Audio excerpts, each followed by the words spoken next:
Silêncio. Bom dia. Bom dia. Quem está falando aqui, apresentar o trabalho primeiramente para vocês, Tatiane, meu nome, prazer, professora. Eu vou falar sobre a introdução da técnica da redação forense. A redação, na verdade, ela é um instrumento utilizado, na maioria das vezes, por alguns comunicadores, não só através da justiça, tá? Do poder judiciário. A redação, ela é uma técnica, a técnica da redação, ela é utilizada desde quando nós começamos lá o ensino fundamental e ela vai acompanhar-nos até o fim das nossas vidas, porque se você vai escrever uma carta ao seu familiar, você está utilizando uma redação.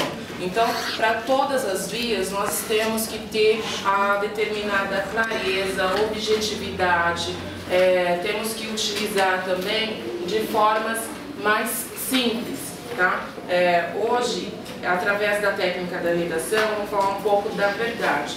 A boa redação necessariamente deve respeitar a verdade, no sentido de nós utilizarmos a ética, que a ética, na verdade, respeita o direito da sociedade, tá? A relação humana que nós temos também é indispensável a ética na convivência social.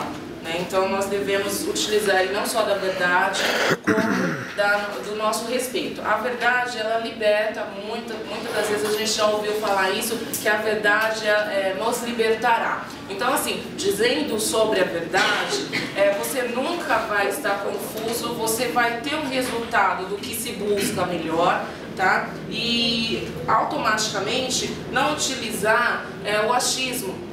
Eu acho que fulano é isso. Não, para isso você tem que pesquisar, você tem que realmente afirmar aquilo que você conhece.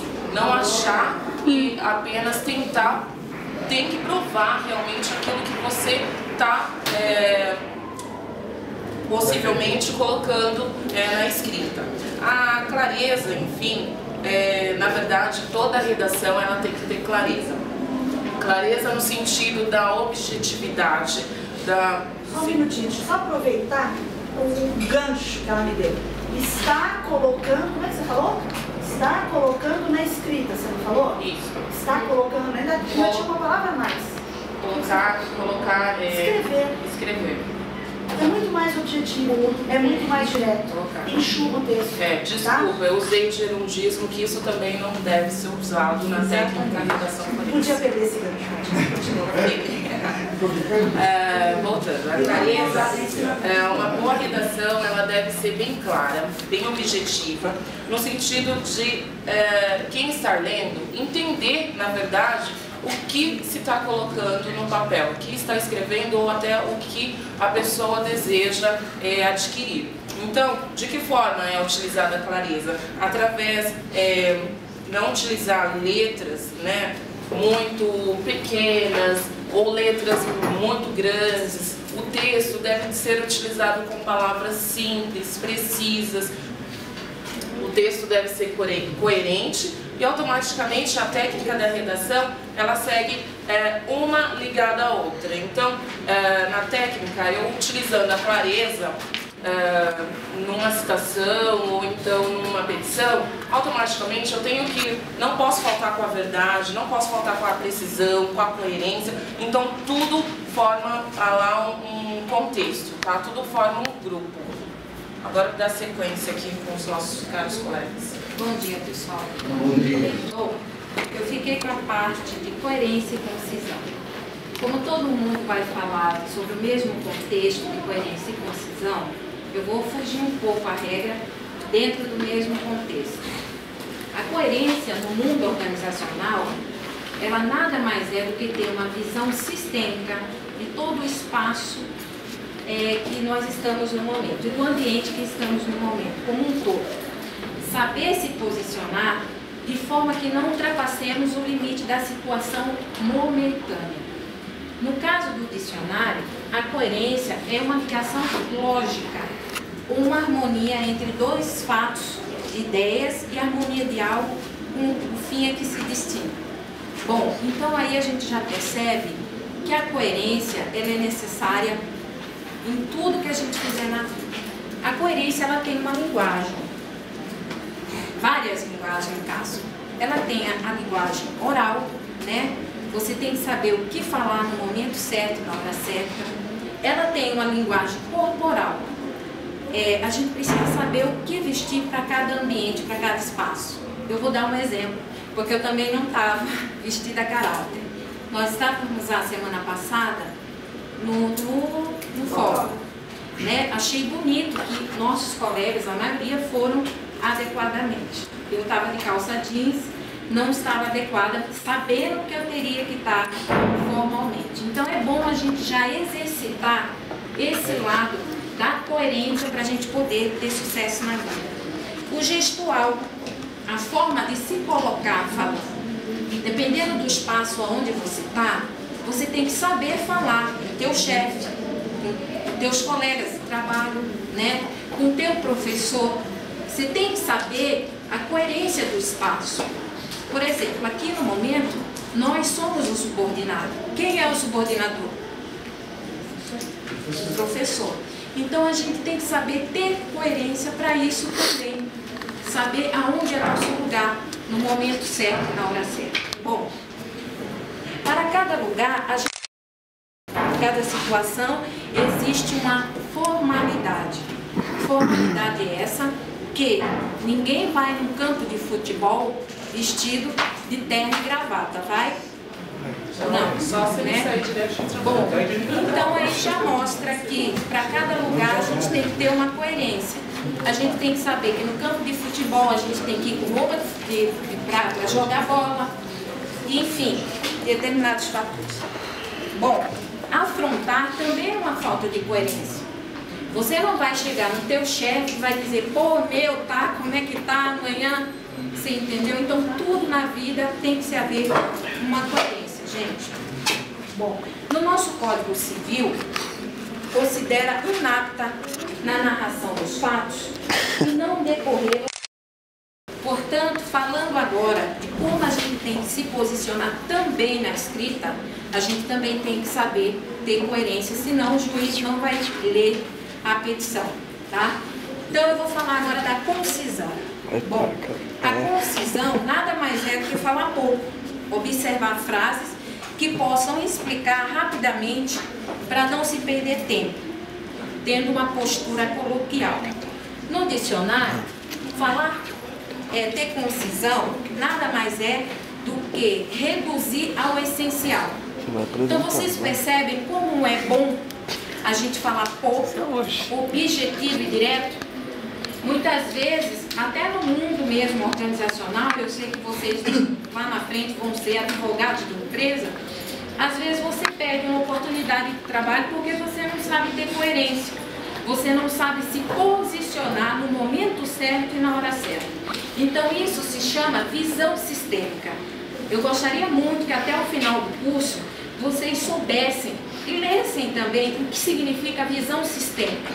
Porque a partir do momento que vocês aprenderem isso, para cada lugar vocês não vão fazer feio. Vocês sabem que em cada situação vocês vão saber se colocar. Tá bom, pessoal? Bom, no nosso Código Civil, no processo civil, ele é severo. No policiamento da linguagem, reiterando preceitos tendentes a evitar abuso. É aquilo que a professora já falou pra gente. Ser conciso naquilo que vai escrever. Como lá tem vários processos, muitas coisas para o juiz ler, se você não for conciso na tua petição, infelizmente você já perdeu o processo antes de começar. Então vocês perceberam como é importante a gente falar pouco? Até no dia a dia nosso, é muito bom falar pouco.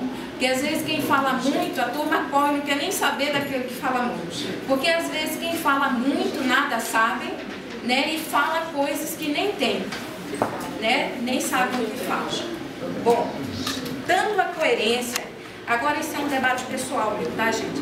Tanto a coerência quanto a concisão são extremamente necessárias em que temos que caminhar no dia a dia, tá?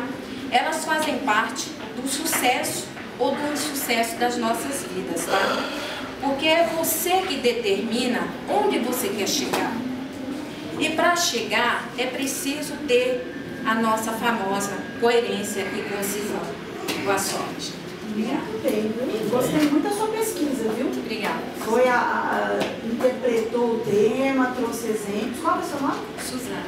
Suzana. Como sempre, fiquei um E pouco falou com nervosa. muita clareza. Acho que todos puderam compreender, né? Minha área. Vou passar a palavra para o meu colega que vai falar agora. Bom dia a todos. Bom dia. Sou de Carlos.